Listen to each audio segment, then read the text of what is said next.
Good morning mga Kaposer TV. So, update lang tayo mabilis. So, ito nga pala ang aking bike, Twitter R10 full carbon. So, ngayon nakita nyo, may tama siya o hindi may tama. May sira kaya hindi tayo nakapag-bike ng ilang araw na. So, ayun na nga. So, last time galing akong Bulacan. So, quick update lang. Ang pinakasira niya. Nagpalit kasi ako nag-update tayo ng 10 speed hog.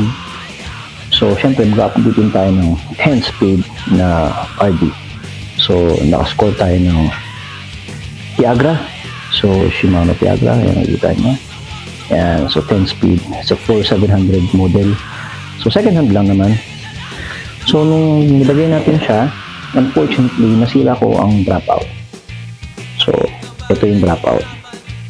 May Twitter R10. Yan. So, putol siya. And nag-check ko sa Shopee kung magkano. Ganito kaliit. 600 or nasa 700 pesos ata. 650 something na ganun.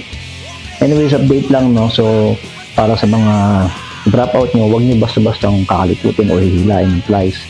Kasi ganun ang ginawa ko. Dahil akala ko tabingi. Ang trinay ko bilang naputol. So, yeah. So, more videos to come. So, ito na naman natin video. Salamat mga Kaposer.